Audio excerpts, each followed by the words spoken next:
Akhir-akhir ini setiap kali kita bikin konten tentang bantuan untuk Palestina, Yaman, atau negara-negara yang dilanda perang, selalu ada komentar yang muncul berulang-ulang, jangan Palestina terus yang dibantu. Indonesia juga banyak yang perlu dibantu, Papua juga masih tertinggal, seolah-olah kepedulian kita hanya berhenti di luar negeri. Tapi pertanyaannya, apakah benar kita lupa Papua? Atau justru selama ini ada gerakan yang diam-diam sudah bekerja jauh sebelum isu-isu viral muncul? Karena faktanya, Muhammadiyah sudah lama menanam jejak pemberdayaan di Papua, bukan hanya sekadar bantuan musiman, tapi pendidikan, kampus, pembinaan masyarakat adat, hingga pelayanan sosial yang bertahan puluhan tahun sampai hari ini. Dan inilah yang jarang dibahas, kenapa Muhammadiyah bisa diterima di tanah Papua yang mayoritas Kristen. Bahkan kadang lebih cepat daripada organisasi besar lainnya. Muhammadiyah masuk dengan bahasa kemanusiaan. Muhammadiyah di Papua tidak datang dengan pendekatan pertaruhan agama. Mereka masuk memakai bahasa yang paling mudah diterima semua orang, yaitu bahasa kemanusiaan. Ketika masyarakat Papua butuh sekolah, guru, dan layanan sosial, Muhammadiyah hadir bukan untuk memperdebatkan keyakinan, tapi untuk memberi solusi yang nyata. Inilah yang membuat banyak orang Kristen tidak merasa terancam. Muhammadiyah dipandang sebagai mitra sosial, bukan organisasi yang datang untuk menghapus identitas orang lain. Mereka hadir bukan dengan teriakan, tetapi dengan kerja yang pelan namun konsisten. Sehingga masyarakat menilai dari tindakan, bukan dari stigma. Papua punya sejarah panjang ketidakadilan dan ketimpangan pembangunan. Dalam kondisi seperti ini, masyarakat lebih percaya pada siapa yang benar-benar membantu kehidupan mereka, bukan yang hanya datang saat momen tertentu. Muhammadiyah paham bahwa kepercayaan tidak dibangun lewat ceramah, tapi lewat bukti yang bisa disentuh langsung. Karena itu, Muhammadiyah sering diterima bukan karena mereka paling kuat secara dakwah, tetapi karena mereka mampu menunjukkan Islam yang ramah, melayani dan tidak memaksa. Bahkan tanpa banyak bicara, mereka bisa membuktikan bahwa agama bisa hadir sebagai kekuatan sosial yang membangun. Amal usaha jadi senjata yang tidak mengancam. Salah satu kekuatan Muhammadiyah adalah amal usaha, sekolah, kampus, rumah sakit, panti asuhan.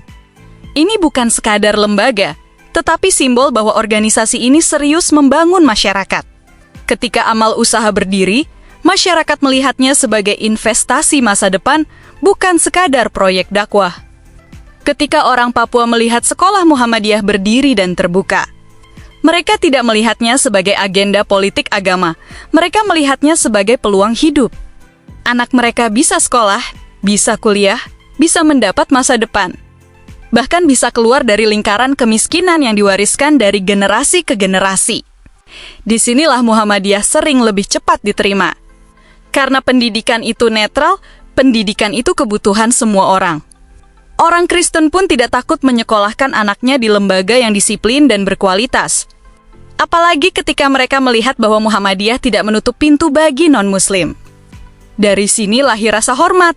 Muhammadiyah tidak hanya hadir untuk umatnya, tetapi hadir sebagai kekuatan sosial yang menolong siapa saja. Dan Papua menghargai orang yang bekerja lebih dari orang yang sekadar bicara. Karena masyarakat di sana sudah terlalu sering mendengar janji tanpa bukti. Pendekatan Muhammadiyah yang lebih universal.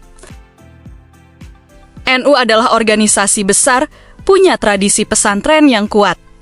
Punya kultur khas seperti tahlilan, selawatan, kiai pesantren, dan budaya Jawa Madura yang kental.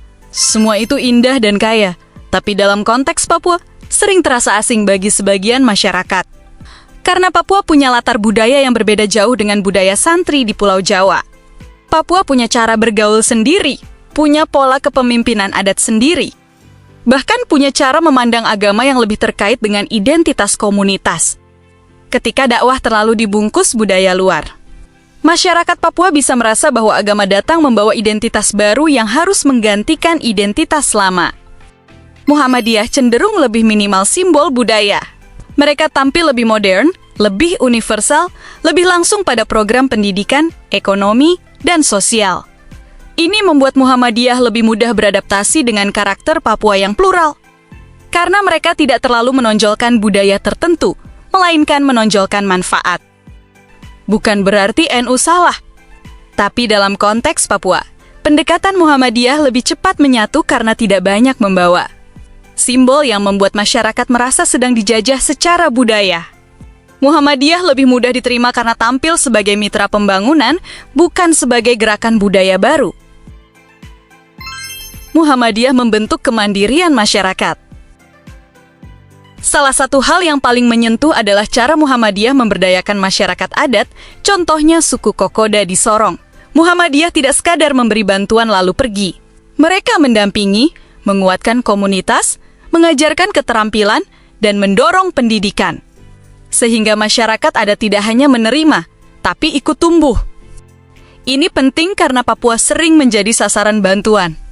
Tetapi bantuan yang tidak mendidik hanya melahirkan ketergantungan. Muhammadiyah mencoba memutus pola itu.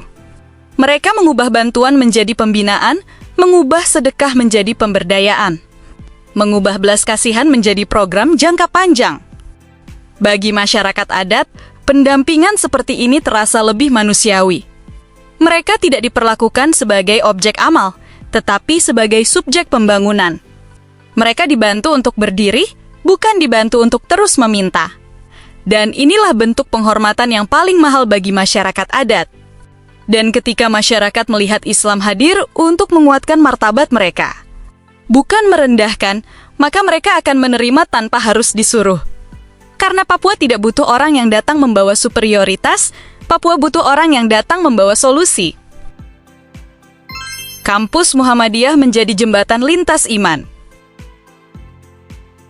Universitas Muhammadiyah di Papua menjadi salah satu faktor besar yang membuat Muhammadiyah diterima luas. Banyak mahasiswa non-muslim kuliah di kampus Muhammadiyah. Ini bukti bahwa Muhammadiyah tidak membangun tembok, tapi membangun jembatan. Sehingga masyarakat Papua melihat bahwa Muhammadiyah bukan organisasi eksklusif. Papua punya luka sosial akibat perbedaan. Maka lembaga pendidikan yang bisa mempertemukan orang Islam dan Kristen dalam ruang akademik adalah hal yang sangat berharga. Kampus Muhammadiyah menjadi ruang perjumpaan, ruang dialog, ruang kerjasama. Bahkan ruang persahabatan lintas iman yang jarang disorot media. Disitulah Muhammadiyah menunjukkan bahwa Islam tidak identik dengan pemaksaan. Islam bisa hadir sebagai ilmu, etika, dan kedisiplinan. Dan itu membuat masyarakat Kristen Papua tidak alergi. Karena yang mereka lihat adalah pelayanan pendidikan, bukan tekanan keyakinan. Kenapa pendekatan NU butuh waktu lebih lama? Penting dicatat, NU bukan tidak ada di Papua karena NU juga punya tokoh, kader, dan jaringan di sana. Tetapi pola NU yang kuat pada pesantren dan kultur tradisi memang membutuhkan proses adaptasi lebih panjang di tanah Papua. Karena lingkungan sosial di Papua berbeda dengan basis NU di Jawa.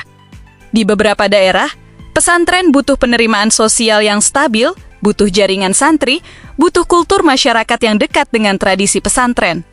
Papua punya tantangan geografis dan budaya yang berbeda, sehingga model NINU sering berkembang lebih lambat. Bukan karena NINU lemah, tapi karena medan sosialnya berbeda. Sementara Muhammadiyah lebih cepat berkembang karena modelnya lebih berbasis institusi modern seperti sekolah dan kampus. Di tempat yang aksesnya sulit, institusi pendidikan bisa menjadi pintu masuk paling efektif. Karena masyarakat Papua lebih cepat merasakan manfaatnya. Jadi ini bukan soal siapa lebih benar, tetapi soal siapa lebih cocok dengan kebutuhan masyarakat Papua pada fase tertentu. Dan pelajaran pentingnya adalah dakwah yang berhasil bukan yang paling keras, tapi yang paling mampu membaca realitas sosial masyarakat. Karena pada akhirnya masyarakat tidak bertanya apa agamamu, tetapi apa manfaatmu. Lalu pertanyaannya, apakah kita ingin dikenal sebagai umat yang hanya pandai menghakimi atau umat yang mampu memberdayakan? Tulis pendapat kalian di kolom komentar.